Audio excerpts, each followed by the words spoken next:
Welcome to the latest episode of Platform Podcast. Today's guest is Zack Pollak. That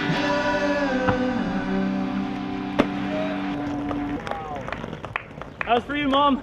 If you're familiar with the Papies crew, which features Yandreo Silverio and Pablo Porta, you may know of Zack because he's also in the crew and they've made a number of videos together where Zack heavily features. He has also appeared in a couple of recent Roses releases, or if you're Italian, Roces. He had footage in Portugalia, and he also had footage in Yuto Goto's Pro Skate promo that was filmed in New York last year.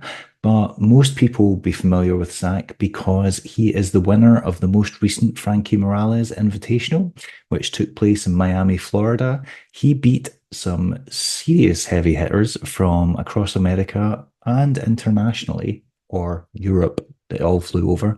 And he had some amazing clips, like a back salve clean along the box, a back royale down the fence to set slide in, and I think it was a soul to dark side alley-oop fish to drop on like a 10-foot high drop box. Drop box? Yeah, I suppose you would call it that. It was a box. It had a drop. And on top of that, he's also now got a new street section out for Roces. Again, Roces, which I've watched about 10, 15 times, and it's got a nice mixture of bigger tricks, like really steep handrails that he sweat stances, creative stuff like grinding on chains to drops, and just really stylish, quite technical skating. I've been a big fan of Zack's for a few years now. We've been in touch for a while. I've wanted to get him on the podcast, but I told him that he had to have a section out. And then in the past 2 weeks, he's not only won one of the biggest comps in America, but he's also dropped a street part as well. So twice as many reasons to speak to him. Win-win. Before we get into all of that though, cue the music.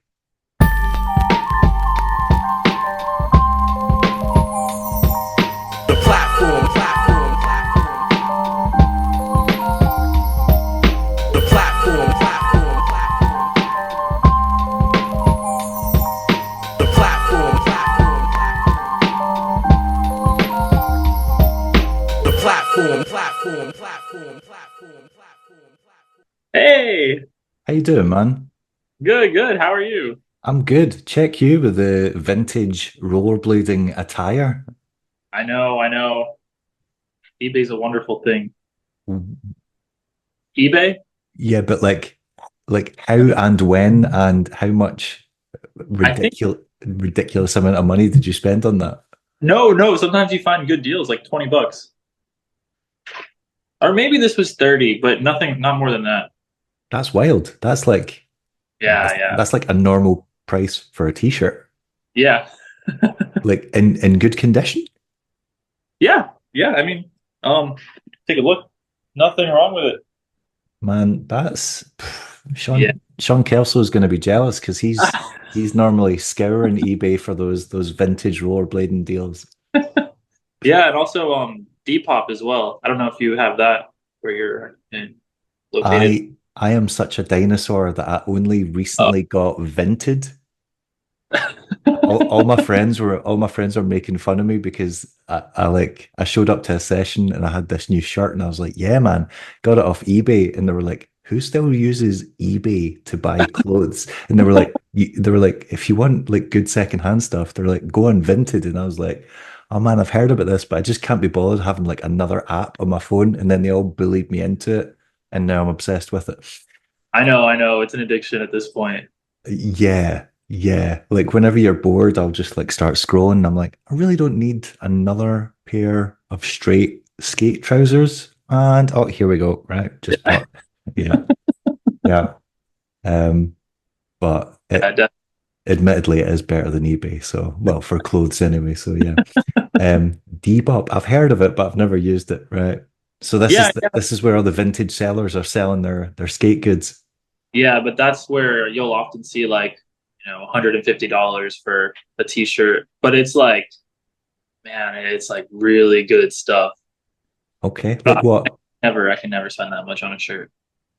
All right. Okay. You've obviously got the Senate Old English one there. Have you bought any other like old pieces. Yeah, I have a few other Senate shirts. It's so nice. Like their old clothes have just aged so well. I really love it. I mean, they, at, Everybody knows. at that point, they had a lot of money behind them. So I imagine they were probably making on like really high end blanks as opposed to most brands, which were using crap. Yeah. No, no, I mean beyond that as well, like just the designs too, like they like aesthetically aged so well. You know, it's like looking at some old cars, like I don't know, you look at them on the road, you're like, oh God, that was how do people like that back in the day? But then you look at some like, you know, some really nice old Toyota trucks or something, and I'm like, man, that's so beautiful the way that they made that, you know, 20 years Yeah. ago. Yeah. Oh man, I would have killed for one of those like Halo logo hoodies or t-shirts when I was a kid. Um, but and even now, I'd probably still be really into that. I was actually thinking some of them haven't aged that well, like the one with the bloody baseball bat. But that's actually kind of similar to like the graphics them skates are using now, Yeah, yeah, it's true. because I 90s is like that. like come back. Yeah. I personally like it. I suppose it's not too different to like the T8 kind of stuff as well. Yeah, Yeah, yeah, it's very much come back into fashion. Yeah. for Um, sure. but yeah, some of oh God, if I could get my hands on some like either some Senate stuff or some Cosmo stuff. I was Yeah. obsessed with Cosmo when I was a kid. Hmm. But yeah. All right. Okay. So you Yeah. can get some good deals. I like it. I like it. All right. Um does my voice sound normal now? Do I sound normal and look normal? I was gonna say it, not like in person. Do you remember this conversation? Yeah, yeah, for Right. sure. Okay. Um, Man, it's so still such a for trip. for people who are listening who like don't know what we're talking about, we bumped into each other at Winter Clash, not this year, but last year. And I went up to you and went, "Hey Zach, how you doing?" And you were like, and you just kind of like looked at me for a minute, and I was like, "What the hell's this guy's problem?" And you're like, "You sound weird. You don't sound like I expect you to sound." And then you were like, "You also don't look like I expect you to look either." And you're like, "This is kind of freaking me out." Yeah, I don't know what it is. It's like now you're like the regular wheel scene, you know? When I'm positioned in a rectangle, that's how you like me. You don't like me in real life. No, no, I like both. They're just different. Different, not as good, but yeah. Maybe the microphone makes my voice deeper or something. In real life, I'm Yeah, just really like squeaky and pitchy, right? but perhaps, yeah. So I mean, God, we've got a bunch of stuff to talk about, but first off, congratulations on winning Franky Morales Invitational. Now, I don't mean to sell you short, but I did not foresee that happening. Neither did I.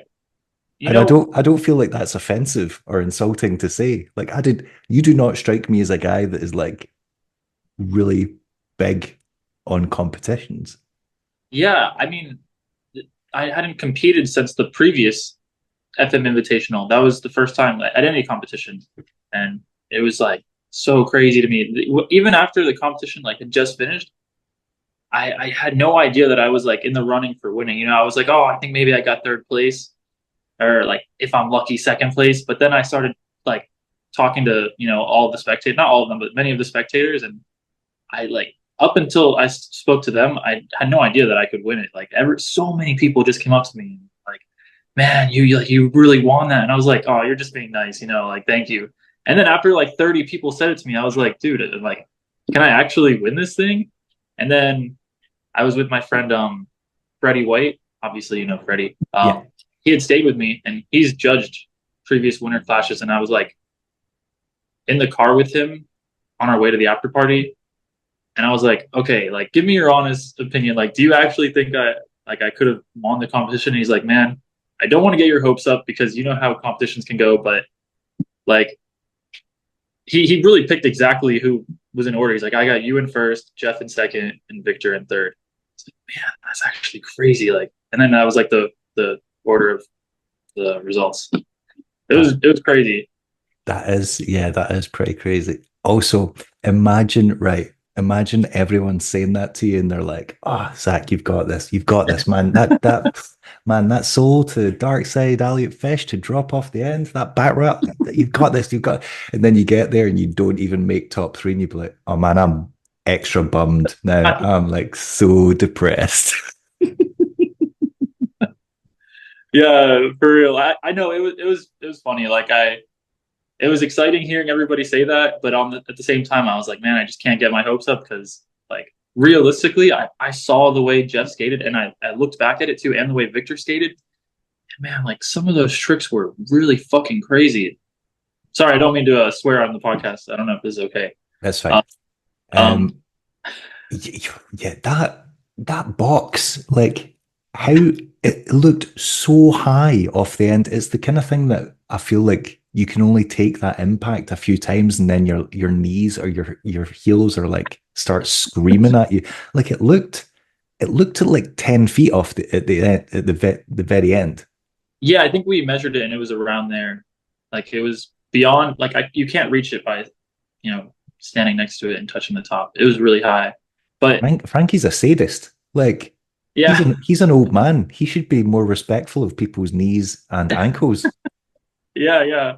But he killed that box too. Like before the competition, he was like doing some nice tricks off of it. Yeah, but And he's been taking that live forever serum. yeah, He's got the same dealer as Tony Hawk. I don't know what substance they're taking, but it's doing the trick. yeah, for real though. I even like I think it was my one of my axles in the back of my back wheel because I ride anti rocker. The axle bent in between the semifinals and the finals, or the open and the finals, and I had to swap it with one of my anti rocker axles because I couldn't skate anymore. I was so confused too because that's never happened to me. I was like, my wheel is okay and my bearings are spinning, but why is my wheel not moving? And I was starting to freak out. And then my friend Freddie was like, no, that's the axle that's bent. I'd never seen that before, but luckily I Yeah. I mean, that's a lot of impact to take on four wheels, especially if you're doing it like over and over. Like, how many times do you think you hit that obstacle? mm, before the competition I had only jumped off of it 3 times. I didn't because and even then I went to sleep that night and my back was like kind of hurting me. I was like, all right, I'm not touching that again until the actual competition. And then in the competition, I don't know, maybe like 15 to 20 times. But funny enough, my body like felt pretty good. I don't know. So That's the adrenaline though. That's the Yeah. occasion like getting you through it. If it was a normal session, you would have done that like 5 times and you're like, Yeah. nope, I everything hurts. seriously though. Like Yeah. that's the equivalent of like jumping off a roof like 15 times. Yeah. Like Yeah. some roofs are lower than that obstacle. Yeah. But it felt good. I don't know. It was nice. I didn't have a problem with it really. I love that kind of stuff though. If you've like watched some of my skating before, I love jumping off of high things from grinds too. Like I don't like to just do it from a gapping point of view, but like if I can jump off of like a rail to a big drop or a ledge to a big drop, like sign me up. I love it. Right. Okay. I've not actually seen much footage from I'm not really I don't really watch like competition like edits that I find that stuff kind of unless Yeah, you're there, and even then when I'm there, I'm usually distracted like talking to someone that I'm like, of course. why did everyone just cheer? What were some of like your favorite tricks that you saw other people do off it? Because people I saw Dalnas like backslid off the end of it. That was nuts.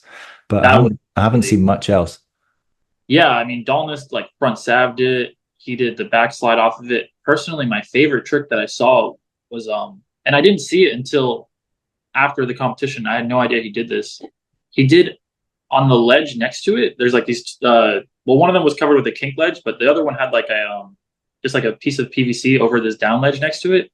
He back royaled up the down ledge and then jumped from that to the box. Like so, he kind of went up it instead, which in my opinion was like, I mean, I can't even fathom that trick. That's like insane to me. Which is like, I look back at the competition results, and of course, I'm really happy I won. Um, but Are you saying, are you like, man, I think I got lucky here. I think I got away with this.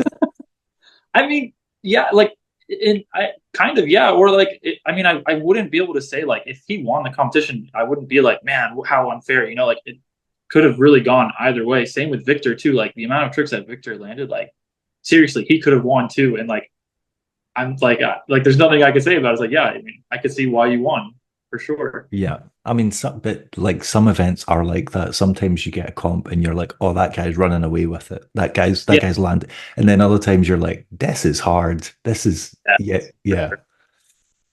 Yeah. I mean, I respect both of those guys heavily, and this kid Mario too, young kid. I forget his last name, but he is from Florida. I think he skates for Faction Skates. He's like 15. Okay. The young, he did really good. I mean, this kid he's got the right head for this. Like, he was really skating incredibly. He could have even placed too, honestly. I wanted to give him a shout out as well. What was he doing appearing in the pro comp? I think last year he won like the junior competition, and then he goes into the pro comp, and I remember talking to some of the judges after, and I think they like had mentioned that if there was a fourth place, he had fourth place. Right. Like if they wanted to do a fourth place, but it wasn't like in the plans. So Okay. So what do you think went better for you this time? How come? Because you've never been top three at an FM Invitational before, right? no, I got third place a couple years ago, Right. and that was, in my opinion, like I thought that was like the peak for me. Like I couldn't believe I got third place. I can retire now. I've done it. There we go. Right. Yeah, and that was the year that Andrew Broom won, and that was insane. Oh, right. Yeah, I remember Yeah, that year. that he was skating like a possessed man that year. That was insane. Um, but I'm sorry. So what was the question again? So what was like, what made you think like this year, like, oh, this is like, because I feel like competitions can be like a perfect storm where you can literally have guys that are like guaranteed first, second, and third, and then they don't even place because someone's shown up that day and they're just like, nope, this is my time, and they're just feeling it and they're on. They just can't miss or like whatever, Yeah. and then Well, so like I don't know if you saw this guy. He's a really good friend of mine. His name is Christian Taj. He broke his leg in the finals. I don't know if you saw the footage of that. I didn't. Someone told another thing. I really Yeah, don't like seeing people get like I know. mangled. And someone told me about it, and they went, "Oh, I've got the video on my phone." And I was like, "Nope, I'm good." And Yeah, then I was like, "What happened?" They're like, "Oh, he basically like snapped his leg in half." And I was like, "I definitely don't want to see that." But yeah. I know that it was the gap that you 360'd, and he like hit it. So, I mean, man, that was a tough mental battle. But like, basically, he was doing so good. I mean, in my opinion, he was kind of winning the competition before that happened. So it's really sad. Um, and we like I went to 360 the box and I landed it, and then I think it was right after me because we're really good friends. We were like laughing during the competition and like we're having fun, and he wanted to 360 it as well, and right after I landed my 360, he went to jump in and try to 360 it, and he slipped on the launch, and that's when he snapped his leg. Man, that was like one of the craziest falls I've seen. I think that fall is the second worst fall I've seen, behind the fall that Fritz had at Powwow a few years back, where he hit Yeah, his head really badly. That was a little. I've unfortunately saw that one. Yeah. Yeah. Oh man, I'm happy Fritz is doing okay though. But to backtrack, yeah, my friend Taj, like I saw him hit his shin really badly because I was standing up at the top, and then I see him on the floor, and I just see him like try to lift his leg up, and it just looks like jello. And I was like, I like like tears started kind of coming out of my eyes a bit. Like I got so scared for him because like I wasn't sure exactly like what broke. It looks like he's gonna make a good recovery because it's just the bones, and it looked like a pretty clean break. He just has to have a rod put in. Well, it's already in there. But bones usually heal back pretty strong. Compared to like if he hit his knee on it and like tore all the ligaments, then Yeah. you're looking maybe never skating again kind of injury. But he's expected to make a full recovery within like 6 months, which is And pretty good. part of you was like, well, you're not getting first place now, so this is mine. Well, I mean, so it's kind of funny. Like, I talked to my friend Pablo, and I was like thinking, man, I don't know if I should keep skating. Like, this is when the paramedics were there, and like they were taking him, getting ready to take him to the hospital. And he was like, man, why don't you just win it for him? And I was like, things like kind of started clicking in my head. I was like, maybe I could try, because like I knew I was in the running to like place, or I knew I could have placed. I was skating pretty good. Um, and I was like, all right, like in my mind, I was like, all right, we're gonna skate the rest of this competition. We're not gonna end it here. So I went up and I like talked to a few of the guys. I talked to Jeff. I talked to Victor. I talked to a few others. I was like, come on, let's skate. Let's at least finish the competition on a good note and not like just end it on that, because that would be a horrible way to end the competition. Yeah, yeah. And that's what I was like at the end of the night. That's what I was most stoked on, is like we all like everybody kind of overcame that and we skated it. And then Victor ended up 540ing the box that Taj broke his leg on. So it was like, incredible vibes to end the night. Well, that was going to be the next question I asked. I was like, are you glad you went first? Because if he went first, and if he went first, there's the possibility that he would have landed it and you would have slipped, or he could have broke his leg and you're like, there's not a chance in hell I'm 360 in that gap now. Yeah. That's a death trap. Yeah, I guess I never thought about that. Yeah, I mean, definitely. It just sucks like that it had to happen to him. He's such an incredible skater. He was skating so good too. Like it was like I don't even know like what word to use. It didn't seem real that he was skating that well. Like it was unusual for him to just like start landing all these tricks first try. And the energy was so cool too, because like he would be like, oh, you like that trick that I just landed? Check out this one. And then he would just drop in, and then he did like across that like painted box, like the banked one. He did like topsoul, backslide, topsoul, and then jumped in perfect too, like first try, and it was just like it was a crazy performance that he had going for him. So it was just like, man, gutted to see. It also seems like unfair when it's like it's not even like you miscalculated it or you didn't commit. It was just like a freak accident that you're like, well, who could have foreseen that happen? Yeah. Yeah. Horrible. Yeah. Yeah, that's not ideal. So what does the winner of Franky Morales Invitational get? I got $4,000. Really incredible prize. For an American, that is good. Like if you come over from Europe, you're like, shit, the exchange rate just screwed us a little bit here. This might not even cover my travel and accommodation and food. But if you're already living there and you've got the US dollar working for you in terms of currency, that's so what did the 4K go on? So far nothing really. I'm maybe gonna buy a new computer. I'm not sure yet. I'll see. Okay. But yeah, right now it's just sitting there. Is this you trying to be a sensible adult with the money and like not like, piss it all up the wall? Yeah, not be a degenerate. No, I'm not sure yet. I want to use it on something nice though. Right. Okay. With age comes wisdom. How old are you? 29. Okay, so you're old enough to be, not go, right, we're all gonna get wasted and I'm just gonna like party for like a week and then you're like, shit, I've just spent like $300, right? Yeah.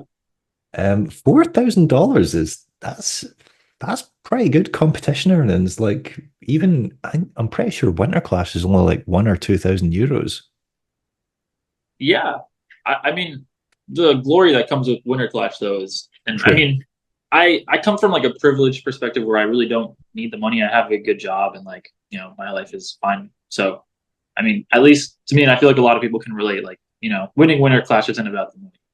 Like, you win the winter. Oh yeah, like yeah, absolutely. I mean, yeah, it's 100% like the prestige that comes along with it. But then if you're also wanting to live the skater boy dream lifestyle, you're like, well, $4,000 can buy quite a few plane tickets. Yeah, seriously though. No, but I mean, for me, like I could never count on, somebody like Julian Coudeau can, he can invest in the plane ticket, spend like several hundred dollars to go to a competition, and like, there's a really good chance that he's gonna. So, True, but then went to, was it Shanghai? I think it was oh, Shanghai, when he went to Shanghai for fees and basically ripped his shoulder apart. Ugh. I know, I know. I saw that he had surgery on it. It looks like he had surgery in China. So I don't know if he got Cougar to like arrange that, but I would not feel confident arranging surgery in a foreign country where I didn't speak the language. Yeah, yeah, me neither. I mean, I don't know.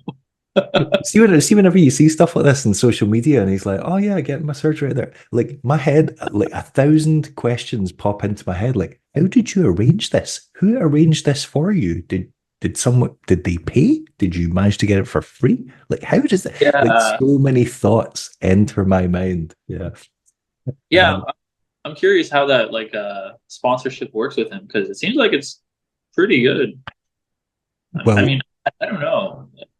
he's Looking, turned down. Well, he left USD to skate for Trigger, and so he was obviously not happy at USD because they weren't going to turn him pro. But then he left Trigger pretty soon. He was there less than 2 years, even though he was in the pro team and getting a skate or whatever.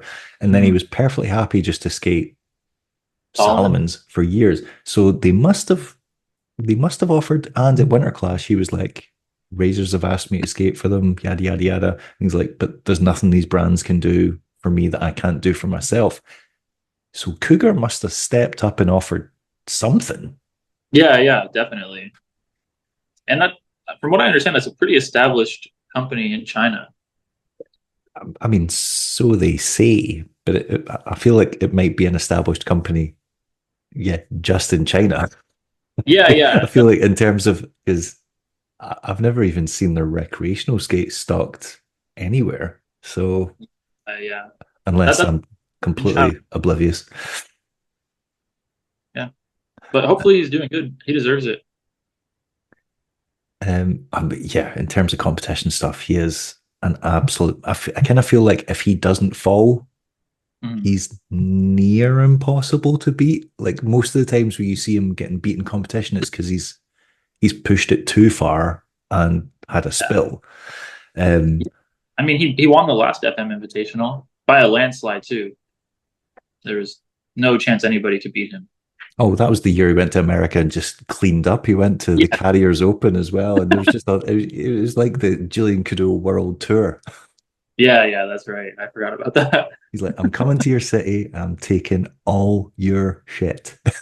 Yeah, for real though. It's like it's so crazy watching him compete too, because it's like pretty much everything is first try, and he's always on his feet. Like he's never falling. It's just I don't. He's like he's not even a human being. I mean, it's not always the cleanest, but he does manage to stay on his feet. It's definitely Yeah, it's not textbook, but yeah, but yeah. he definitely lands his tricks. Yeah. It's not like watching Nils Janssens or like Alex Broskow do their tricks, but still, I mean, it's so respectable to watch him skate. It's insane. Yeah, yeah, definitely. Um, Also, congratulations on the new video section. I mean, that was what I told you had to happen before you came on the podcast. And then you go and win one of the biggest comps in America. And I'm like, oh, sweet, we've got a reason to get you on now. And then you're like, oh, my street section's coming out next week as well. And I'm like, so it's just everything at once, right? Okay, okay, I cool. know the timing ended up working out too. That section was pretty delayed, but in the end, I'm happy that it came out when it did, because it's like the timing of everything was just nice. Well, it's perfect type. Like Yeah, basically your name is like in everyone's minds because they're like, oh, that guy just won that event. And that's like, oh, now he's got a street part to back it up. Like that's the kind of stuff like marketing teams sit in an office and dream up. Um thanks. Yeah, Roses must have been like, sweet. yeah. I was pretty happy with that section though. Yeah, it's my first like profile just by itself. I've had some sections in a few different videos before, but this is the first time I've ever just released a section by itself. Yeah, because I've seen you've had like footage in like Papies videos before, and you've obviously had footage in a couple of Roces things like Portugalia and the Uto promo. But Hmm. yeah, I was trying to think of like another full length section I'd I seen of yours. I've had couple different Papies videos, and I've also had a section in it's on my Instagram. I uploaded the section, but I spent some time like 2019 in Finland, which is an incredible skating country, by the way. Um, and I filmed with the guys out there, and they do some videos. And I had a full section in one of their videos, but All right. not my best work. But man, the spots out there are crazy. I don't think I've seen that. I've seen some skateboarding videos where they like visit Helsinki Yeah, and like for the weekend, and I'm like, whoa, they've got ledges and wall rides everywhere. they have incredible spots. They were like my friends out there were telling me that the granite, I guess like the rocks that they use to, and they use it for every like to build everything, all the ledges, all the curbs on the sides of the road. It's all made out of this like the rocks that come from there, Yeah. and supposedly it's the strongest in the world. This Okay. rock, nothing's cracking, everything slides perfectly. Like all the ledges are just perfect, you know. We've got a lot of granite in Scotland, and that does stack up because yeah, loads of like the castles and stuff like that, and all the older buildings are made from it, and they're still going. How did you end up in Finland, and why? I used to date a girl from there, uh, but that relationship ended a long time ago. But I Did it end because you went on a vacation with her to Finland and spent the majority of the time rollerblading? mean, She's like, this maybe, guy's a dick. I brought him over here to meet my family, and he's off rollerblading with some guys he doesn't even know. I know, right? Like, yeah, it's supposed to be like a trip to like see her, and it ends up just being a skate trip. Yeah, I mean, yeah, such an incredible skate scene. Like skate, well, I don't know, like the spots are just honestly, in my opinion, I would put it up there with like as like a secret Barcelona. You know, like it's so underground, all of these spots, and they're so amazing. And the country is like, it's not there's not mountains there, just a ton of hills. So like lots of staircases and down rails and down ledges, curved down ledges, like so many different things there, and it's filled with spots, like unbelievable. Plus, you know, I mean, you can relate, I'm sure. Like in the summertime, you get like those, I don't know, 16-hour days or longer, We and it's get a lot of daylight. Yeah, it can stay. This the sun can well, you can get daylight till like midnight sometimes. Yeah. yeah. I remember like the first time I ever met with those guys out there. It was in the summer, and they're like, it was a weekday, so they had work. And they're like, oh, we can just meet up to skate some street after we get out of work. Like, they get out at like 5 o'clock, so around 6 o'clock we were going to meet up. And I was like, oh, okay, you know, maybe we'll skate for like an hour or two before the sun goes down. Because you know, here in Florida, like it changes like a little bit, but you know, only like a few hours fluctuating throughout the year between winter and summer. But you know, like we get there and I'm like, we skated for like 5 hours, and it's like past 10 o'clock, or it's like almost 11, and like the sun is like still like pretty strong, like obviously not like, you know, beaming on us, but like Yeah. it's like more than good enough to film, and especially without a light. And we were like stacking clips up until that point. I'm like, oh my god, like this is like not real life to me. It felt so crazy. Yeah, but the flip side of that is from October to probably March, they're not able to skate because it's just raining all the damn time. Well, that's when I would spend my time here in South Florida. It's like Um, best of both worlds for a bit. Like, you know, here in the wintertime in Florida, like it's beautiful. You know, like sunny, barely ever rains if it even does rain, and it's like, I don't know, like 75 to 80 degrees Fahrenheit, which is, I'm not sure, maybe like high 20s in Celsius or something like that. Like, that's summer in Scotland. That's summer. yeah, yeah, exactly. Like it's like a paradise here in the winter time. I tell everybody to come here then. It's like it's just so nice for skating. Were you affected at all by the hurricanes? No, no, not at all. I mean, like we felt like some wind here, but no, it was fine. It got a few hours away from here. They got hit with it, but we were Right. fine. It was mainly like the coastal areas. Yeah, on the west coast of Florida, near like Tampa area, they got hit pretty bad. Um, but yeah, we've been pretty lucky here for a while. We haven't had anything bad hit the like Miami area. Okay. many years. Yeah, because seeing that in the news, I was like, wow. And then like seeing the stats about it, it was like, this can happen every year, or every 2 years. And I was like, imagine just losing your home. Like, I was like, that is nuts. Yeah, Also, I'm like, I can't imagine insurance companies are lining up to give people like building and contents insurance. Oh, you want to buy this house? You want house insurance for this house? We're not giving you house insurance for this house. I know, I know. That's what a lot of people are freaked out about right now. Is the insurance rates are kind of getting a bit crazy, but we'll see what happens. I don't know. Try not to stress about it. Yeah, that's adult stuff. Um, so how right? I'd seen various versions of that section because you kept changing the song and like messing with the order and stuff. Am I Mhm. right in thinking there was footage in there from like the last New York trip last year? Yes. Because the one where you do, I think it's like a backside and then like a zero fish, or like a Yeah. front side and then a zero fish. True. That True. that that was from like the Uto trip, right? Exactly. Yeah. Right. Yeah. And then I filmed maybe a couple more clips after that here in Miami. But yeah, I mean, I have even more clips that are for my next section, whatever we're doing. We might be making like a new Papies video. I don't know yet. Okay. Yeah, that section's been done for a while. Just like trying to figure out the logistics of it.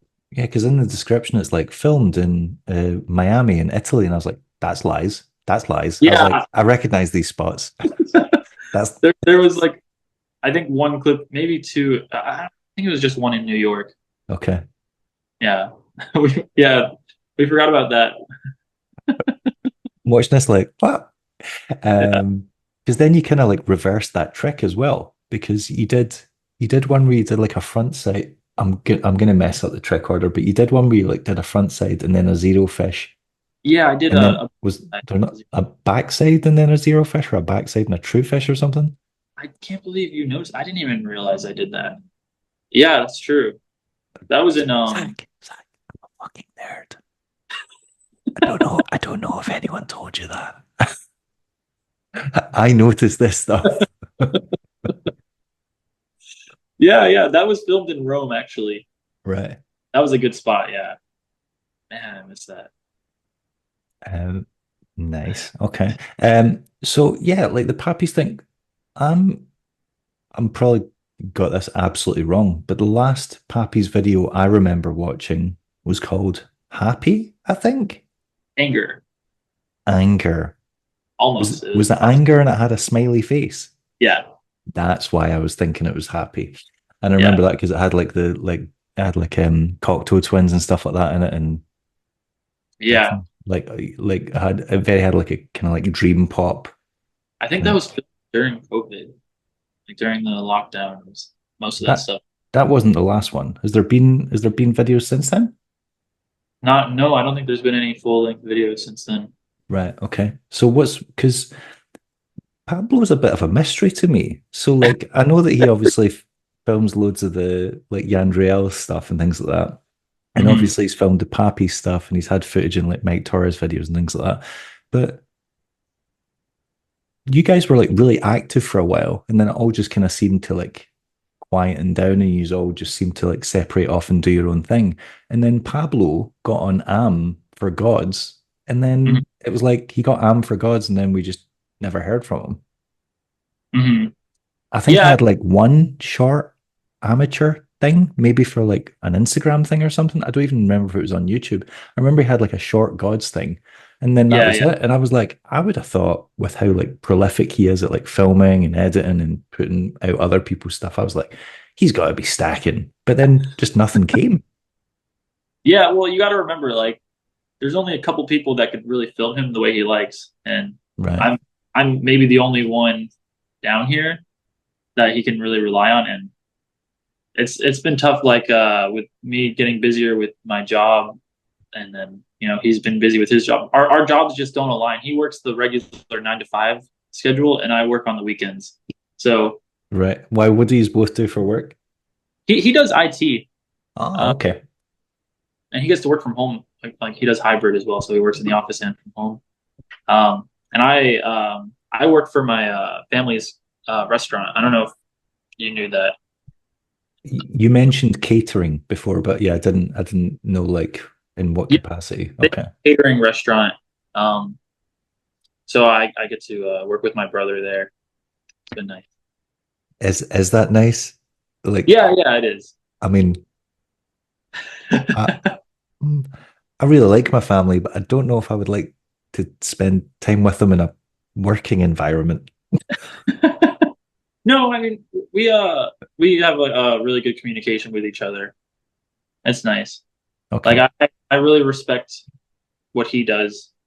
Um, and I feel like, things are pretty fair right now, and we get along. We understand like what's going on. He understands that I like to skate, and sometimes I'll go to Winter Clash and leave for a couple of weeks, during the busy season, but then I make up for it in other ways. So what kind of food are we talking? Just like weddings, stuff like this. Oh, right, okay, right. I was wondering if it was like some kind of like I don't know, like cultural cuisine, like because am I right in thinking you've got like is your second name Polish or It's I think it's Hungarian. okay? Yeah, I was wondering about that. Okay, so I was wondering if it was like maybe some kind of yeah Hungarian cuisine. I don't know. I've never been to Hungary. I don't know anything about their food. Maybe they have I've actually never. delicacies that I'm unaware of. You kind of threw me when you said the Finland thing. I was like, is he from? I was like, does he have like Finnish ancestry? Is that why he's gone to fit? But then you mentioned the girl, and it all made sense. Uh, right. Okay. So just traditional wedding fare. That's what you're telling me. Mhm. Right. Okay. That's cool. I was working last night. I got home at 5 o'clock in the morning, so I'm a little bit not like fully energized, but it's okay. Kind of used to it. 5 o'clock in the morning. Yeah, and the night before, I left work at 7 in the morning because the clients did a Venezuelan wedding, so um kind of like a random niche thing, but apparently I don't know exactly what the backstory is behind it, but um, in Venezuela, this is what I've heard. It's not super safe at nighttime, so when they go out to party, they usually party through the entire night, and then when the sun rises, they usually go home. So what we literally do is we serve the food on Saturday. We served the food at like midnight. We were serving the dinner maybe a little bit earlier, like 11 to 12, Right. um, and then 4 in the morning or close, like around that time, we served them breakfast before the event was over. I mean, Super random. it does seem odd, but then you also think it's sustenance if you're partying all night and like drinking. I guess Yeah, yeah, having a breakfast would help. Maybe that's what like Western culture's failing at. Maybe that's why we've got this binge drinking problem. We need to, the clubs need to start serving like breakfast rolls. Yeah, some food. Yeah. yeah, Help people. Actually, that would get so messy and disgusting. It would be unreal. yeah. Um, No, it's sometimes it's a shitty job. Like I have to like clean the bathrooms, like at 5 in the morning, and there's like throw up everywhere. But there's also lots of good things too. Like I get a lot of benefits working with my family, so no complaints here. and flirting from revelers, I imagine. Female attention, drunken female attention. No, no, I don't. I have a girlfriend now, actually. So All right, so I'm getting you into trouble, right? Say no more. Say no more. Right, we'll move swiftly on. So what you're saying is it's Yandriel's fault that Papies is no longer in existence because he fled and went to um, where is it? He yeah, went to that's bitch. He went to Chicago. Illinois. Yeah, he disappeared to become a landlord and a dog owner and just left you guys in the lurch. Shocking behavior. Yandriel, if you're listening to this, we're disgusted by you. Yeah, seriously. He just comes back. He comes back. He's like, Pablo, film a pro skate promo for me. Right. I'm going away again. Bye guys. Bye guys. Catch you. That No, was that that was filmed in Miami, right? I think most of it was Miami. Well, actually, I know some of it was Puerto Rico. Um, I but couldn't tell yeah, because the architecture, yeah. like in certain parts of Miami, you can't bloody tell the difference. I'm like, is that South America? Is it Um, just a certain part of my like? Yeah, have you been to South Florida before? I've been to I've been to what's it called? Disney World. I've been to Disney World as a kid, but I've been to oh god, I can't remember what parts it was, but just like seen it in loads of skate videos over the years as well, like especially like Frankie's sections as well. You're like, is that is that still America? And then you just find out it's like a certain like district of Miami that's yeah. Yeah. So yeah, sometimes it's but then I thought when it had Yandreo's brother in it, I was like, did they go back to Cuba? Is his brother live in Cuba? Or is this in Florida? And I was like, this again, my mind goes into overdrive and I have like 1,000 questions. I think his brother lives near Atlanta, so I think he might have got some clips over in that area as well, Okay. if I remember correctly. Yeah, but man, yeah, Miami's a cool area. It's such like it's so much different than the rest of the United States because it's like I don't know, it's like parts of it don't even feel like you're in the same country, and so many parts, In what sense?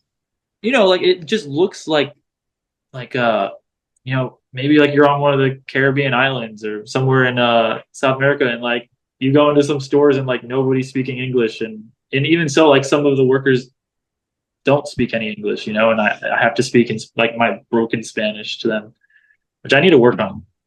But yeah, I'm kind of slacking off. That actually that is one of the things that does appeal to me about Miami. I like the fact that it feels very like yeah, it feels more South American than like North American. It's like because it obviously like Cuban influence and stuff like that, and Yeah. that is very appealing. Um, and obviously the foods and stuff like that that comes along with it. Yes, that yeah. I'm getting sidetracked. I'm getting sidetracked. So how are you guys going to make a Papies project when the crew's all split up? Um, I don't know. I feel Like, like you guys might not have thought this through. yeah, we haven't definitely. Well, Yandrell is like totally capable of getting clips filmed in Chicago and sending them over to us. Pablo and I can work together, which we already have. I have a few clips. He's got, I think, a few clips as well. And then we got to get Lewis in Atlanta. He's got people out there that can film him. I think he has a camera as well, so we can all make it work. As in Luis that's on Mesmer. Yeah. Right. Another one on Mesmer. I'm on Mesmer. Then whenever Mesmer release a project, he only ever has like 2 or 3 clips. Yeah, I think I don't know. I think he's really busy with his job these days. Every time I see him on Instagram, he's partying. Every time I see him on Instagram, he's what looks to be like some kind of club night. Yeah, that's right, actually. It doesn't look like he's working at all.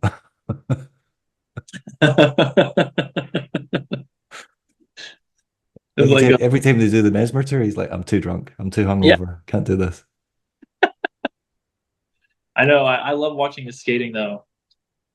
Hopefully, yeah. I mean, hopefully he gets some more clips soon. But you're right. He should film more because it's like, he's so talented. So I thought Papies was just like a Miami thing. So it's Was That's how it started. right. So is Luis originally from there?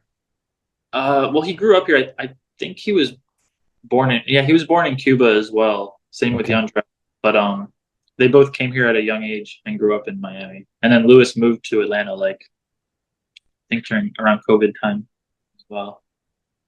So are you like the token white guy in the crew? Yeah, yeah. You're like, this is our white friend Zach. Don't mind him. He doesn't even speak Spanish. Don't mind him. Yeah, it was like a joke for a while too. I was like the only like, white poppy out of everybody because everybody else is Hispanic except for me.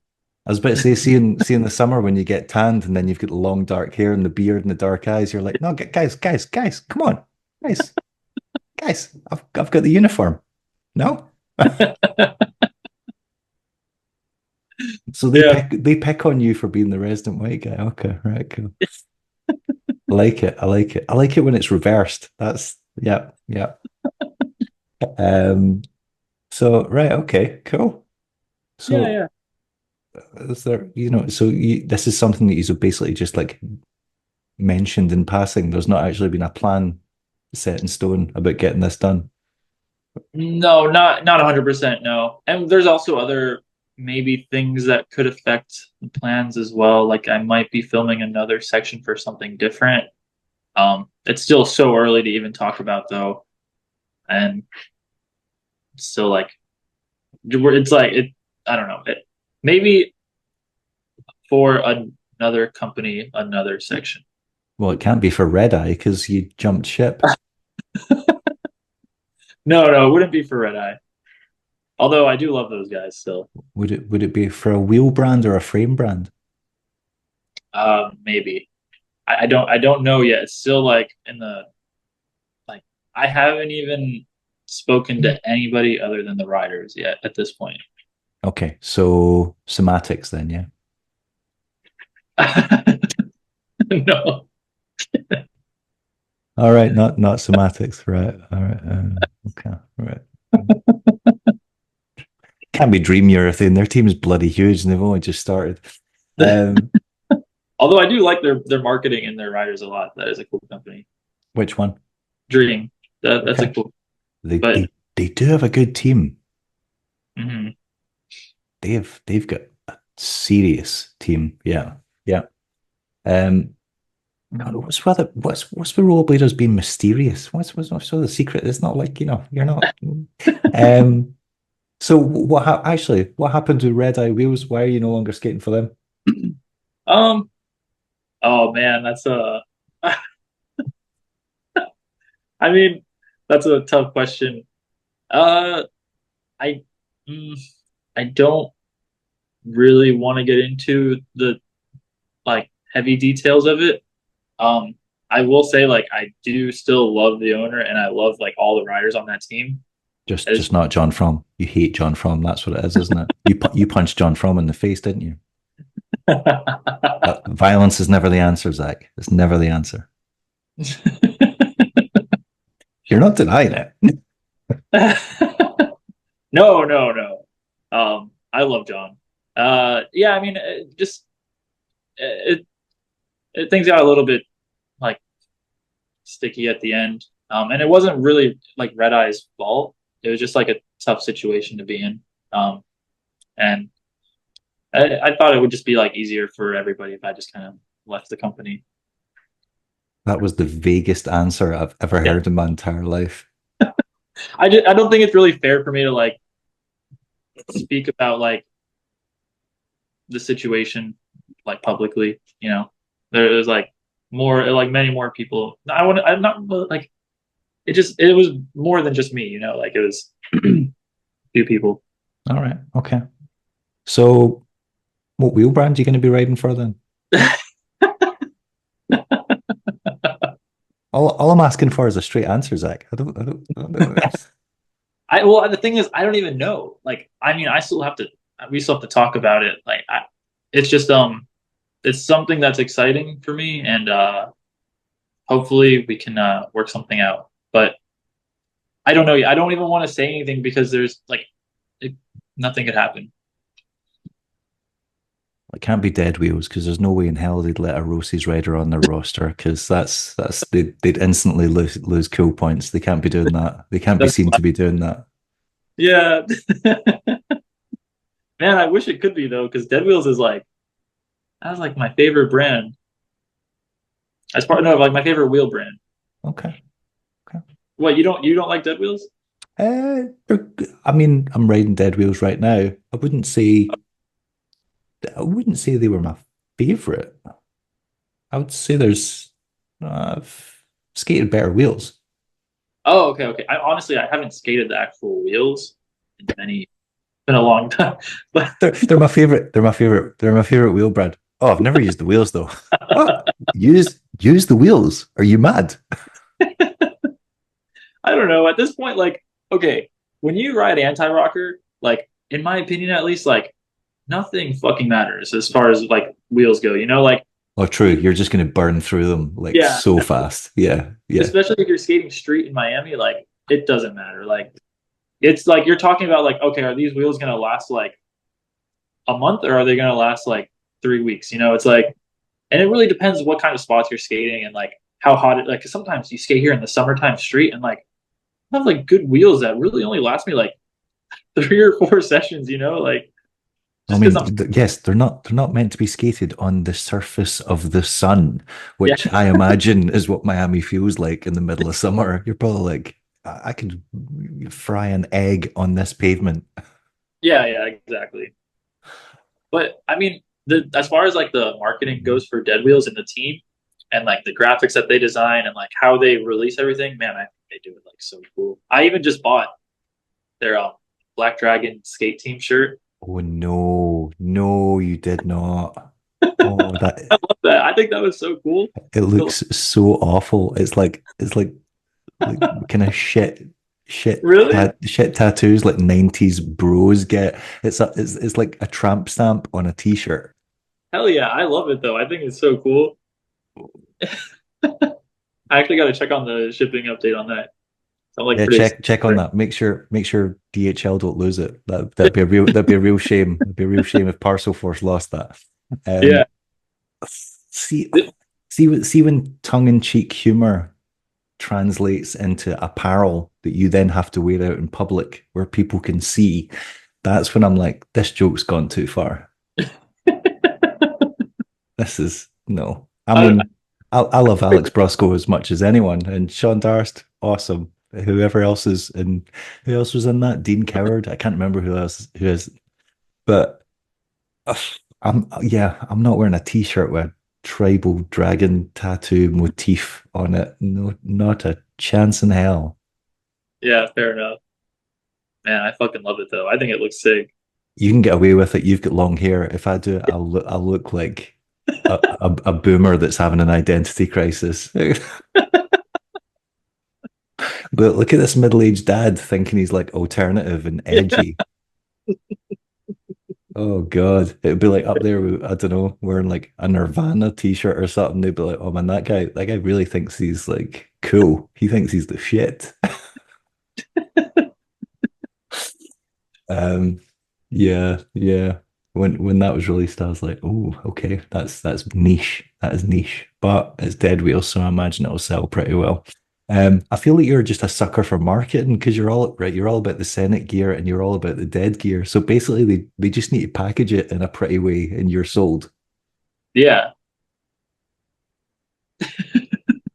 So use that for a clue when it comes to this company. Oh, oh, oh God, who's got the good packaging? Oh, what are they called? But but no, I'm not gonna say yes or no if you guess it right.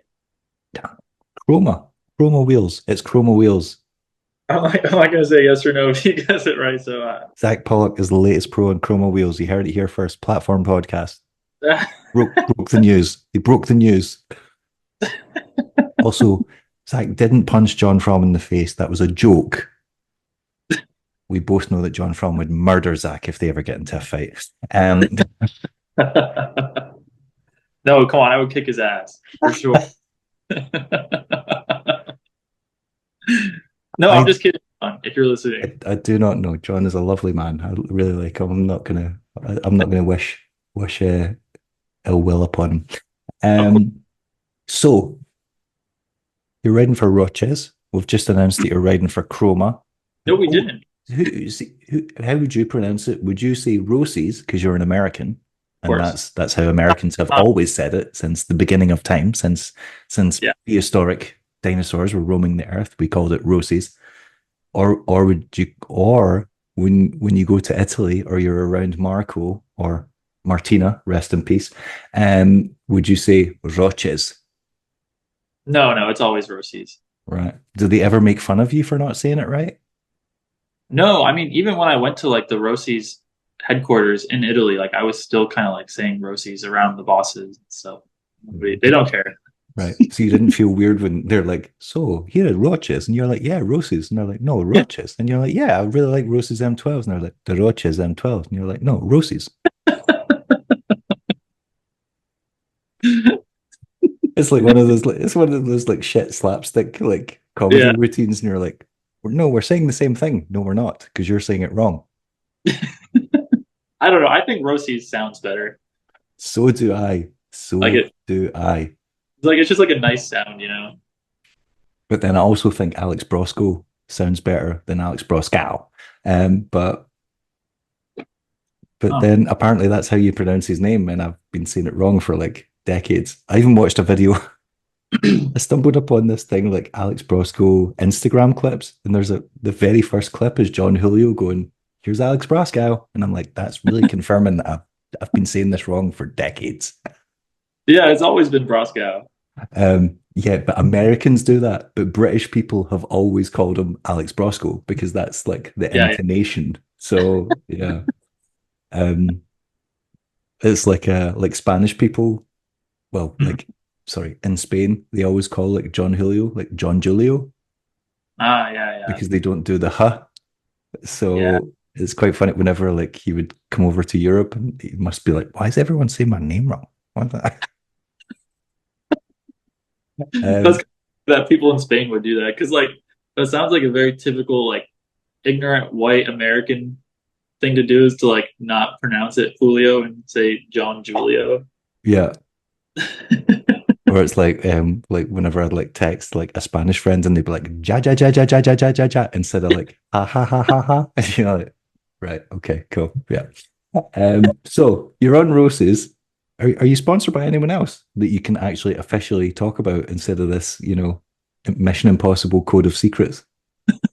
no, no, I'm not sponsored by anybody else, but it's not a code of secrets because it's like it's like in such early stages. From what I understand, it's just like there's mutual interest from both sides, but like nobody like it's not like it's just like it's nothing beyond like yes, I'm interested, and they said they're interested too. Like it's nothing beyond that. Okay. Plus, So everyone knows Lawrence is a criminal mastermind, and if you cross him, he'll have you murdered. So,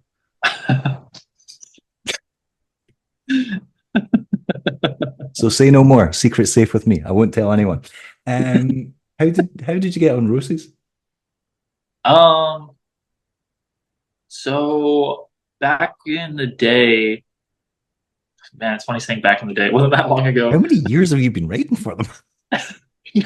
Back in 1996. No, I mean like back in the day when it was like when there was Valo. Um, I was skating. Well, okay, before that I was strictly skating like SSM skates. Man, I fucking loved SSM. That was a cool team. As far as marketing goes and the way the skates look, the team. I know I brought up marketing again, but man, I fucking loved SSM, and that's why I still like. I have like this love for Mesmer skates too because it's like you know. Don't let Billy hear you say that. Do not let Billy hear you. He does not like it when people do that. Wait, really? He's like, oh, yeah, reborn SSM. No. No, I meant more in the fact of like because my favorite era of Billy was when he was on SSM. Like Yeah. I remember that SSM section that he came out on my birthday in like I want to say 2013, and that was like that's still my favorite section to this day. Like it was just a fucking masterpiece. And I remember like looking at like when Dave Lang was on the team too, and they had Joey Chase and John Bellino, and Yeah. that team was fucking cool. Like I loved the way that they would edit their videos too. Even though like kind of looking back now is like maybe a little bit like I don't want to say corny, but like the way that like the glossiness that they would put over like all their edits, it's not corny. But for the time, it was really cool to me. Yeah. I loved the aesthetic, Yeah, and man. everything. That the Yeah, team and like they really leaned into that aesthetic and like it had like a singular vision and I thought it was really good as well. yeah. So I mean, like that was back when I was in high school. All that stuff was happening, and like the child in me, like that's like what got my passion for all of like this rollerblading stuff. I loved all of those the tricks that they would do, the style they would do it with. It was just like to me that's perfect. Um, so anyways, moving past that, SSM went away, and I started skating Valos. And honestly, I fucking love the Valos too. Like I really like the skates a lot, and I liked the team a lot too at the time. Um, and then I remember like when Valo announced that it was closing, I was just like, dude, no fucking way. Like I can't skate the SSMs. Now I can't skate the Valo skates anymore. Like what the fuck am I gonna skate?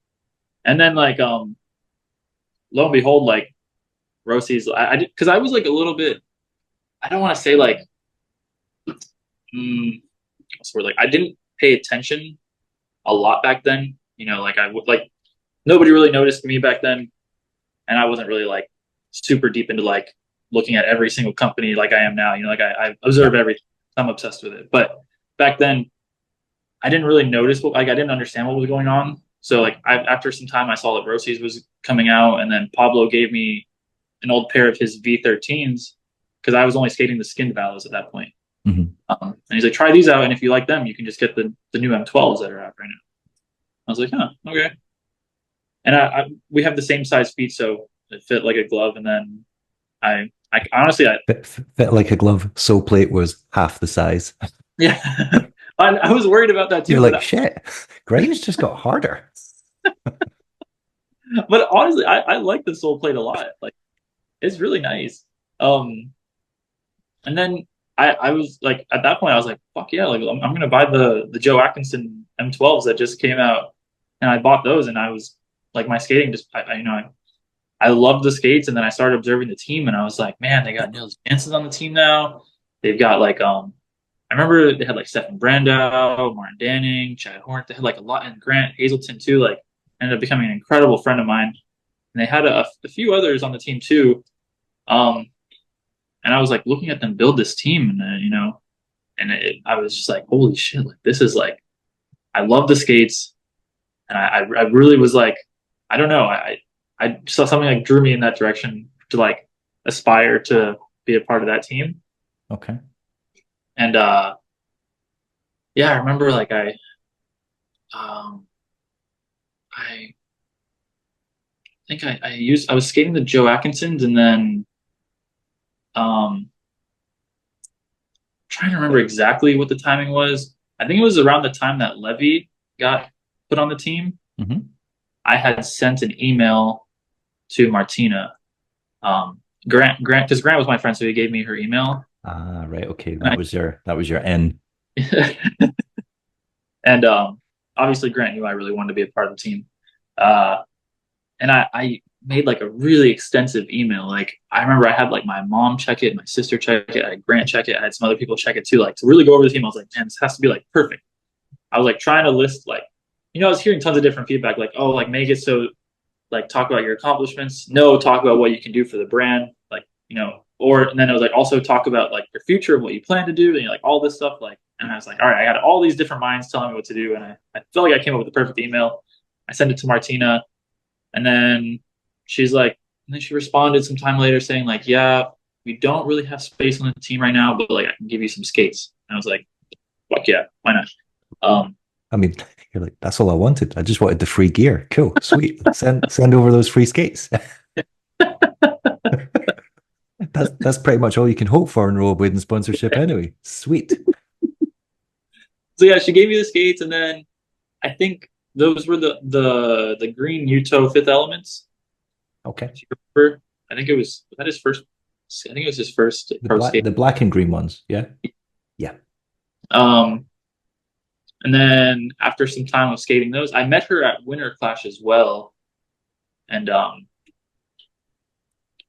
was a cool time to meet her and like the whole team. I met Marco. I met like all those riders as well. And then during Winter Clash too. Like they invited me and Elia. Elia wasn't on the team yet. It was his. Yeah, he was still on Razors. And I think at that point he was skating like a vintage pair of like old Roces. He wasn't even skating like a new pair of skates. I'm not sure what the story was back then, but they like pulled me and Elia over to like take a photo with them. And for Elia, it probably wasn't a big deal because, you know, he was like, you know, already like doing really well for himself in rollerblading. But for me, I was like, holy shit, like they want me to take a picture with the team. And at that point I was like, you know, getting super excited that things could actually happen. And then then they sent me the pair of the Buio skates, the black ones. Mm-hmm. And then I think it was like around the time the Grant Hazelton Pro model came out. If you remember, yeah, it was like I think that was after COVID. Yeah, it was. Grant had told me like maybe a couple weeks before it came out. He's like, "Hey, by the way, like it's really secret, but like I have like like, because we were like talking, almost like every other day at this point. We were really close. So he told me about the skate, and I was like, no fucking way. Like, and I immediately messaged Martina. And I was like, hey, like, I kind of heard a secret. Like, I don't mean to like bother you, but like, I really want like a pair of like this pair of skates like badly, And I was like, just in case she was gonna send me like a pair of Fifth Elements, because it was only Fifth Elements before. I was like, just so you know, like, if you're gonna send me something, like, I want these new M12s that are coming out. And then she's like, yeah, yeah, of course. And then she's like, also, do you want to hop on like a Skype call in like the next couple days? And I was like, yeah, okay, like for sure. And like I started getting really excited because I was like, this has to be like to ask me if I want to be on the team. And then I tried not, like, same thing with the competition, like where I didn't want to get my hopes up too much, but I try not to like anticipate. Like, I was trying to hope for the best, but I kind of expect the worst in my mind so I don't get let down. And then, yeah, I mean, when she asked me to be a part of the team, that was probably like one of the best moments of my life, to be honest. Because like I had been wanting that for like almost 3 years so badly, just like hoping to be a part of the team. That was like one of the greatest days of my life, honestly. Your inner teenage Grom just starts screaming.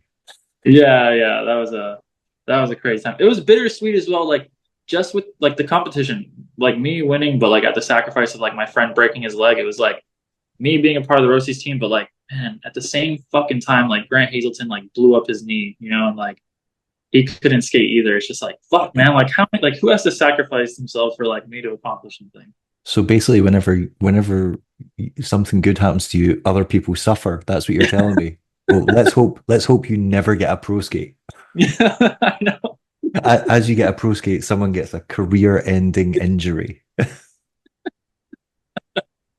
Fuck, man, for real though. Like, Zach, are you Damien? Are you Damien from The Omen?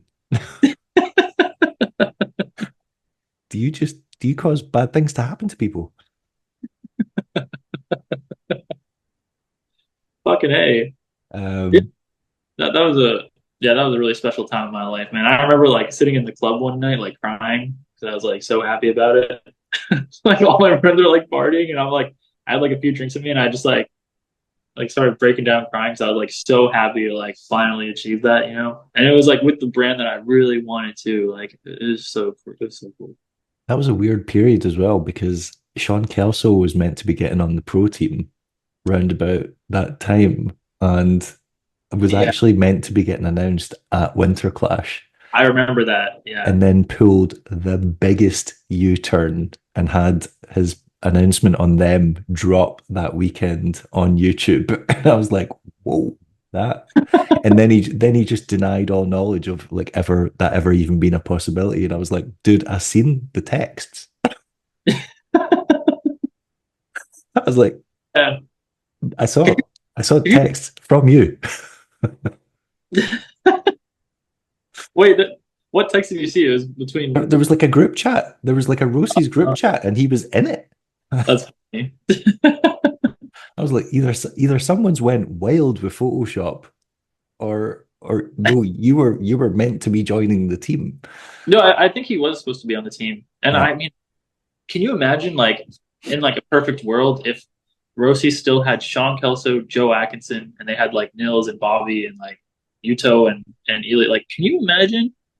It would, well, part of me is like that team would have been phenomenal, but then it would also have been weird and had no connecting dots whatsoever.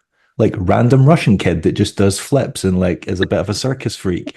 Joe Atkinson, like phenomenal competition skater. Like Nils Jansson's born again health freak that used to throw himself off roofs for fun and now is like, trying to show people how to. And then Sean Kelso, like too cool for school, like tap dancing technical skater. It would have been a really random mix. Yeah, it's true. But even so, like, I mean, don't you think it's a random mix now? Maybe not. I feel like on which team? On Roces. All right. Yeah. I mean, yes, but that is because the team was essentially formed by someone. I don't want to say outside the industry, but someone who doesn't skate and someone who didn't have a history in the sport.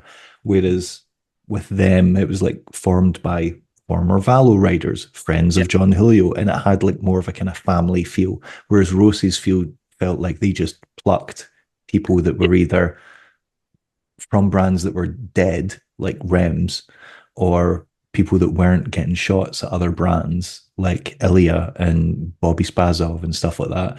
And then people who were just not happy at the brands they were currently riding for. So it was, I do think Roces is still, the team has a very kind of, it does have a bit of a strange look. Yeah, I get what you're saying, but I still love the team. I think we're a cool group of guys.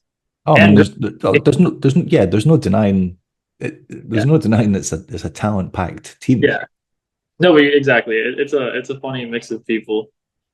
Plus, I do kind of think there's something to be said about the kind of motley crew of like different personalities and like very, very different characters. I feel like that would make for some quite, I mean, it could either be a fucking nightmare on tour where everyone's just like, I hate all these people and I want to be alone. Or it could be actually really interesting with just the dynamic of having all these kind of different characters Mhm. in this one place, like filming and shoot, like doing a project or whatever. Um, but then I've tried to interview Yuto before, and he barely spoke any English. Yeah, What's it's what's his English like now? it's getting there. I mean, my girlfriend and I, we went to Japan last year, and then I saw him in New York too, for the NYC Invitational, and it's like we can fully conversate. Like, of course, sometimes have to like break things down to like the bare minimum words, but Mhm. he can like we talk without using a translator. Okay. I mean, yeah, we could, yeah, we could have a What you're saying. we could talk, but we couldn't actually like get into any Yeah. deep subjects or anything or really like go further. It was all like pretty surface level. Yeah. I was quite curious about that promo. Was he like injured or something? Why did they decide to make the promo with footage of him and then it kind of felt like they filled it up with footage of the team? I so he wasn't injured. I think Marco's idea at the time was he wanted to make just a Yuto section for Instagram, and then for YouTube, like a Yuto with the team video. Okay. Um, and then I don't know if that Instagram section ever came out though. I I think that was don't I don't remember it coming out. Yeah. um maybe it didn't end up coming out. But that was an interesting time for skating for me too, because I was coming off an injury. I felt like that was some of my worst skating ever at that time. I remember I barely skated the entire summer. It was like the springtime before that. Like I got super fucked up. Um I don't know. I saw you at Winter Clash right after I um gashed open my leg. Yes, I remember you mentioning that. Yeah. And then right when I got home, like I think like the next weekend I was skating street and then like I fell and like fucked up my shoulder really badly. And then that same exact day, I was like, I'm done skating. And Pablo's like, dude, let's just skate one last spot with us. Like you're fine. Like don't worry about Just it. just come with this drop reel real quick. And the thing is, it was a rail, but like on the side of it was a canal, and the water is like really murky and dirty. So you can't see inside of it. And like the rail, I don't know, the drop wasn't too big, maybe like 8 feet or so into the water. Um, I'm not skating canal spots in Miami. I don't want to get Crocodile Dundee. What's this? yeah, I don't know. It was so stupid. It was meant to just be such a chill thing, and then I end up like grinding down this rail that's like on the side of this canal, and then I fuck up, and I'm like, damn, I'm falling in the water. Now I'm gonna be soaked, and my skates are gonna be completely soaked. And like, so I get prepared to like fall into some deep water, and the water ends up being like a foot deep, and you can't see the bottom. So like, I completely fucked up my ankle. Like, I couldn't skate for like 3 months. I didn't break anything, luckily. I sprained, like I did a really bad sprain on it. Okay. So yeah, all my confidence was like completely killed after that. Um, and I remember showing up to New York and like competing in the competition, and like, I was just like, yeah, you know how it is. Like it sucks to like skate when you don't feel like good.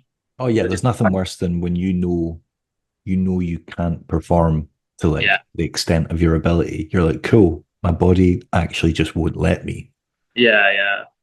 It sucks. And it's like even beyond that too, like mentally, like I don't know, like it's hard to like not skate for a while because it wasn't just like it was 3 months without putting my skates on, but then it was also like summertime and it's like really shitty to skate outside. So like I basically didn't really skate much at all that for like half a year. And then, like I'm trying to like jump on down rails and stuff, and I'm just like in my mind, I'm like, fuck, dude, like why is it scary to jump on like just to do like a soul grind on this, like not even a big down rail, like a year ago, like it's like natural, like there's like, and like I have like all this fear, and I'm like, man, I don't think I'm gonna catch myself. And like, it happened when we were filming out there too. Like one time I didn't catch myself and like, I got pretty fucked up. Like I was fine, but and then like before that I just would have grabbed the rail.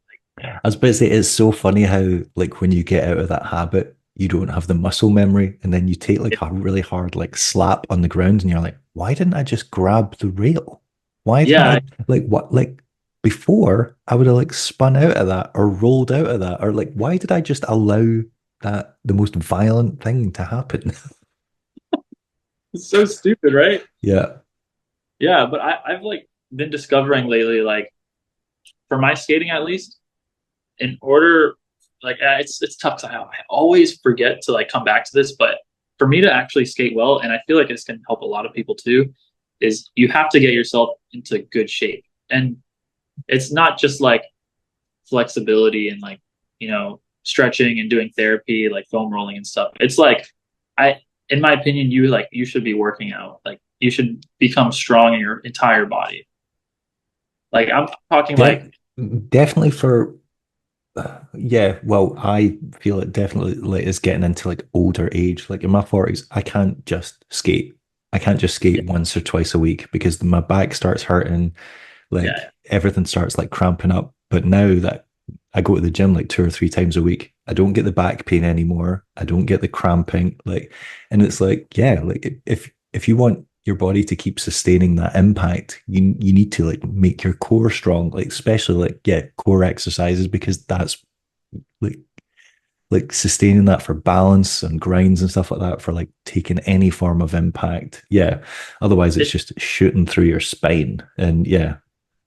yeah, definitely. Like I felt it before too when I'm out of shape, and like sometimes I like jump off of a down rail and like you just feel the shock through your entire back, and but yeah, I try to work out like 4 times a week, like usually like 2 times cardio, just putting on some big wheels and like skating laps, just getting my heart rate up, and then 2 times with like strength training, like going into the gym and like doing some stuff there.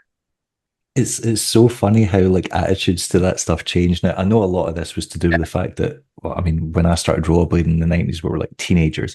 And when there was competition skaters like Matt Salerno or like all these guys like winning major comps, and it was like, yeah, but they train. They look at them, they've got muscles, they like work out, they like practice for this. Losers. What losers? Just be core, man. Be like a real street skater. Just go out there. I bet they don't even skate street. What a bunch of Yeah, suckers. And now, I get now everyone is like, man, you better take care of yourself. You better eat that. healthy. You better exercise. You better, like you like don't be a punk. Like look after yourself. Whereas before in the 90s, we were like, those guys are lame. Yeah, no, I get it too. Like I understand the both mindsets on it, but like nowadays it's like I don't know. I feel like I just skate so much better. Like at the competition, I had quite a few people come up to me and they're like, "Dude, like you looked really strong out there. Like how did you like the way you were jumping off of that box and landing like it like you looked like an athlete doing it, you know?" And that's how. And I mean honestly, like if I wasn't working out like and taking care of myself, like there's just no way Yeah. to be Yeah. able to do. Um, yeah. And as you get older, your body just won't take it. Like I've lost count of the amount of times I've had these conversations with friends and they're like, just like, oh, like my knees and da da da da. And I'm like, Yeah, I'm like, because you do nothing else. Like Exactly. you can't just expect to skate for 4 hours and there not be repercussions. Yeah, Like, it's really like a bad thing for your body skating. Like yeah, we yeah, love it. it's grueling. Yeah. Yeah. There is some like good work. Like you get like a good quad workout if you're like skating a bowl. Doing like pumping around at the skate park. But like, and maybe the jumping too is a nice like leg workout. But like as far as skating goes, like it's really not like good for us. Like, Yeah, it's not just the skates that are getting worn out. Yeah, yeah. yeah. But yeah, Um, I love it. I feel like my body also can just move better too. Like I jump at obstacles now, or I'm doing spins, and I just feel like I have so much more control over my body. I don't know how else to describe it. I feel I don't know. I feel like an athlete because I've been training a lot. Like I can just move my body better. So it's beyond just like being able to withstand the impacts. Like I just feel like I skate better also. Like, I turn harder, I turn faster, I can get into grinds better, and you know feel yeah. It's everything about it is better.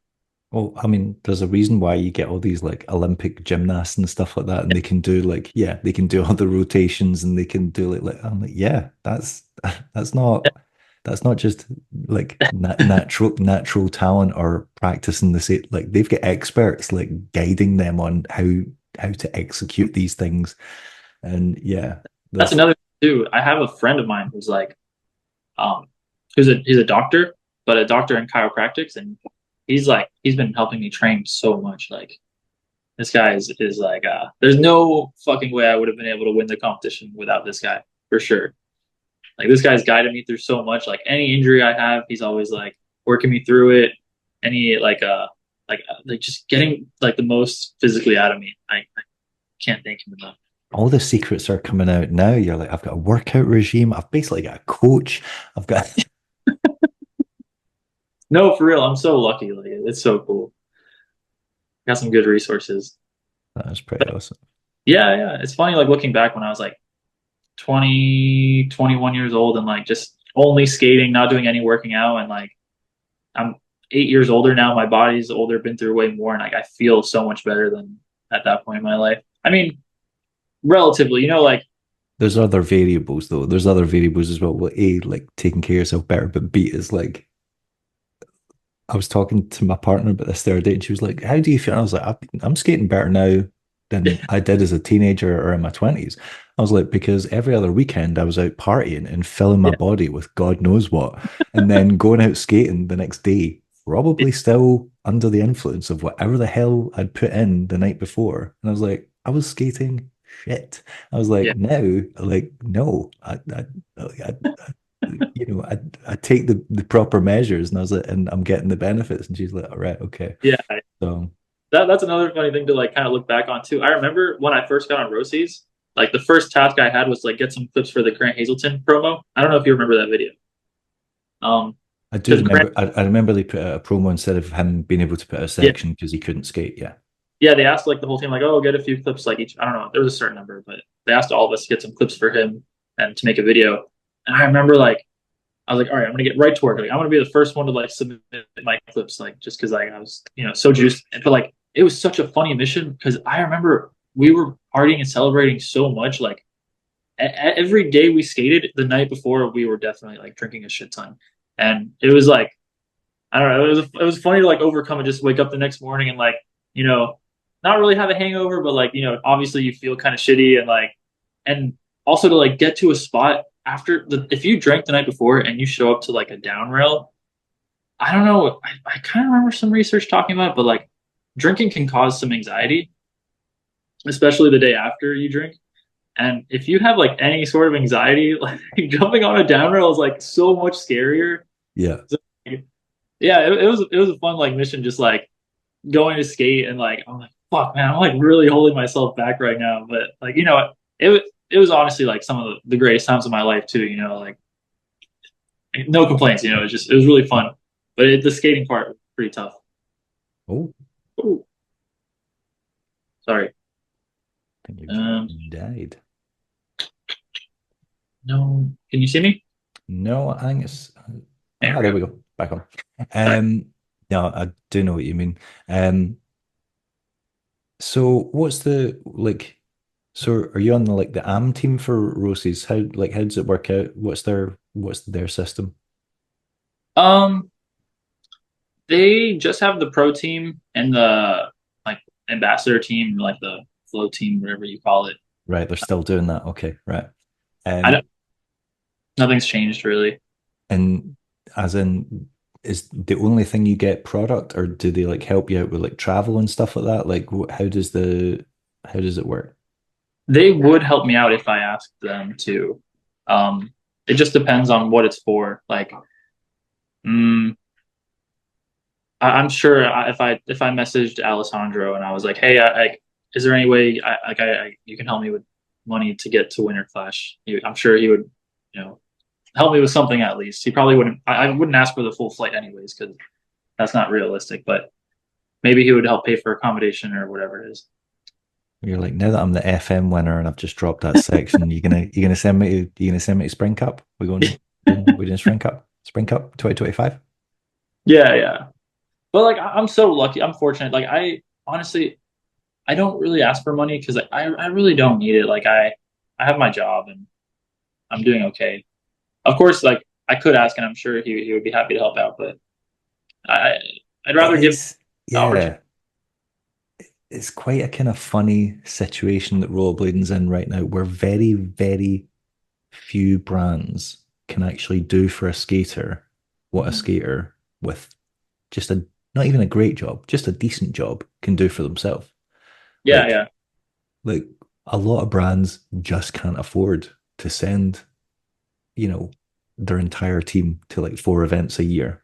yeah, Whereas someone with just a decent office job or yeah, like, a supervisor job at like a bar or restaurant or whatever can afford to send themselves to 4 events a year. yeah, So it's yeah, it's a weird when people are like, oh God, like I speak to people sometimes and they're like, oh, I'm like desperate to go pro and get on this team and do it. And I'm like, but what do you think is going to change? Like, do you honestly think they're just going to have this like magic pot of money that they're going to be able to throw at you? Like, that's not. I yeah, don't know if you've looked around, but you go to a skate competition, you're lucky if there's 1,000 people there, like yeah. really lucky. And if that's not an indicator of how big our sport is, I don't really know what is. Like, No, are you seeing people everywhere you go on aggressive skates? Because I'm not. I'm not either. Like, and then people turn around and go, "Oh, I want to live off this," and you're like, I don't feel like that's entirely realistic until we need to build up the sport before we can start expecting people, all these guys, to have salaries. Like there's other stuff that has to come first. The sport has Yeah, to be big first. That you can't just go, oh, I want to remain small and underground and core and really like niche, but I want all these guys to get paid like 40, 50 grand a year. And you're like, well, you can't have it both ways. yeah. And I feel like even in skateboarding, like that only happens with some of the huge brands. Like Yeah. you need to be like you have to be like as good as the pros in our industry to get any money. Like people like me in skateboarding are probably not getting paid either.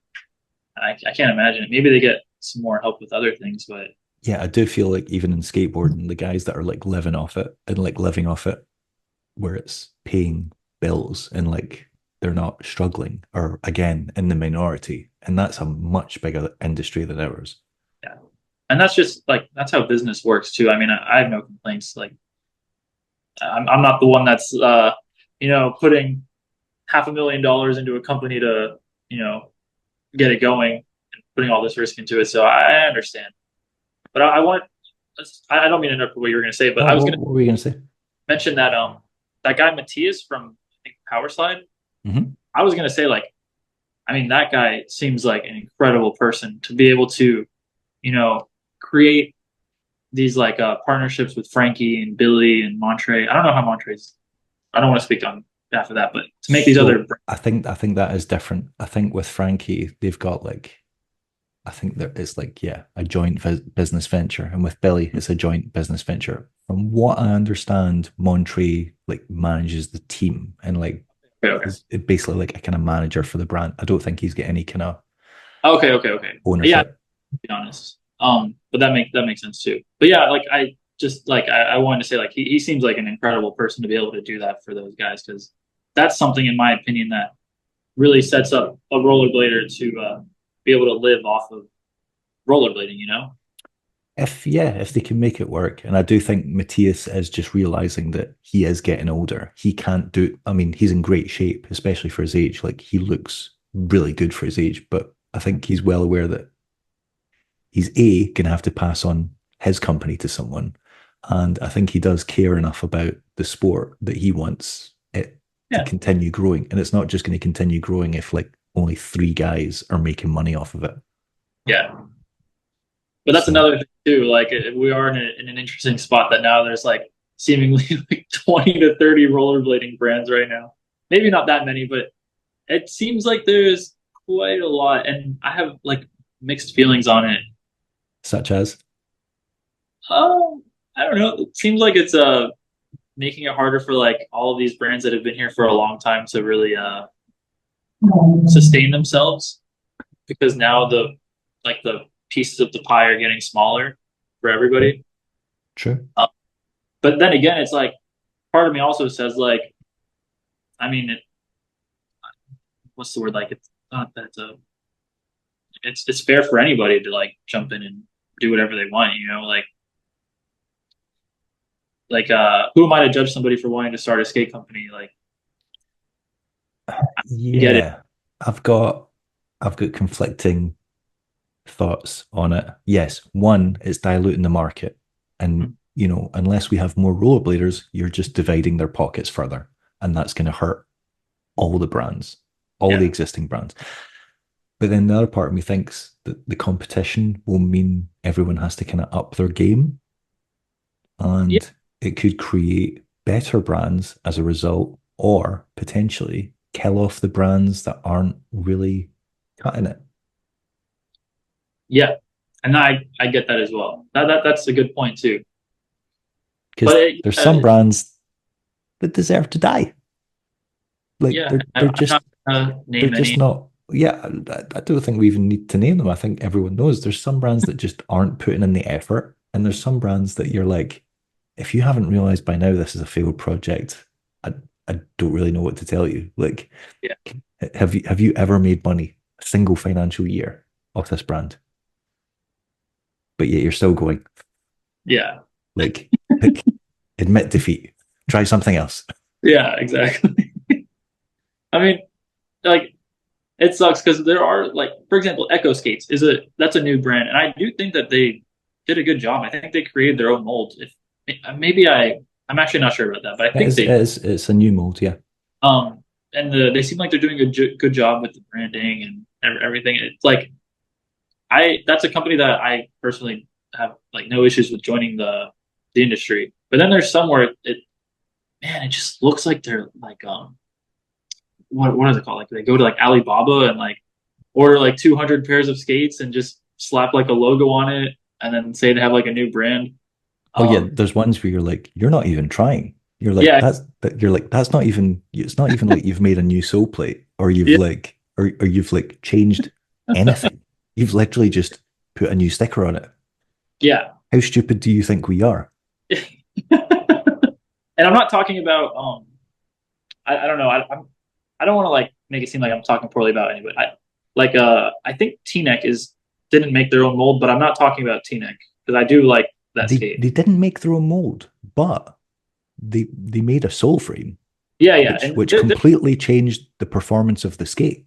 yeah, exactly. Like it's nothing like the original model that it was because it doesn't perform in any way the same. I Yeah, would argue and it's kind of crazy that they've. I'm actually like kind of blown away by like what T-Neck have done. I'm like because I bought it skeptically. I bought a pair expecting to either destroy them or hate them, and fell in love with them. Loved them. no, that's They cool. they didn't last as long as I want. They only lasted like 3 months, but it's literally their first skate. It's their first attempt. And the price point is like really fair, right? From what I Yeah, understand. it was something stupid like £130 or something I Yeah, paid. Yeah, you can't but complain. Like, I mean, you could obviously complain, but it's not like you're spending $500 on a pair of skates and only getting three months out of them. Yeah. Also, it's their first attempt. Yeah, Like exactly. they're allowed to screw up their first attempt, and it's not even really screwing up. Like if you only skated park, it would last you as long as any other skate. It's just not holding up to ledge and street skating, which is not a lot of skates do, but you get to change the frame. If they introduce a replaceable sole frame, they've got a winning idea on their hands. Yeah, that's true. But yeah, I do also I would feel bad if there's a brand that I liked or like new people on the team or whatever that died out as a result of all these new ones coming in. Yeah, exactly. I feel the same way. So, I mean, hopefully we'll see what happens in the next like year or two, because I mean, like that, to me at this point, like it doesn't seem sustainable to have all of these. Absolutely not. Within the next 12 months, you're going to be seeing a few brands dying, both in wheel brands and boot brands, because there's far too many wheel companies. Well, that was another thing too. I mean, like, but the wheels, in my opinion, are like, I don't want to say like to make it seem like it's a super easy thing to do, because it's not. But like if anything, it's one of the hard. It's kind of harder. It's like it's really hard to make a wheel that lasts or like doesn't chunk or cone or core or like. For sure. But like at the same time, you could just like technically go like, get in contact with one of the many manufacturers and just like print a logo onto the wheel and do a run and call yourself a new wheel company, like. But that's the problem. That is the problem. That's exactly what's happening. And you're like, okay. Yeah. So that kind of sucks that that's happened too. Which is why I say things like I love dead wheels so much, because like, I could see that there's so much going on behind the scenes that goes into it, and I also really like it too. I admire dead wheels, and there's a few other wheel companies that I also admire. All right, okay. I've got one question. From a Patreon member who wants to know why I'll ask this and then I'll let you go because I've taken up way too much of your time. Why do you skate the M12 instead of the Fifth Element? Ooh, okay. The M12. What's the wording I've used for it before? It like, I guess it feels like a more intimate connection between like the obstacle I'm skating and my feet. Like I just feel not like I'm not wearing anything on my feet, but I just feel like I'm so close to the obstacle, and like I'm like really like, oh no, sorry, my phone. No, can you see me now? Yeah. Okay, so with the M12, it feels like any slight movement that I make with my foot or legs, or like the reaction is just so instant and so precise. It's like I don't know, like it's and I'm like having trouble like trying to find the words. It's like you feel like it's like more responsive to your body's movements. Yeah, responsive is like, I guess that's a good way to put it. Like it's just so accurate for me, and my foot fits in there so nicely. And people like don't necessarily like the small sole plate, but for me, it's like not even a slight issue. It's just it just feels so good. Like everything is just surrounding my foot perfectly. Yeah. And plus, like I don't want to speak for many pros that used to skate this skate, but in my opinion, like all of the greatest skaters, or at least to me, most of the greatest skaters that ever like lived used the M12 at some point, and they skated fucking amazing with it too. So there's a reason for that.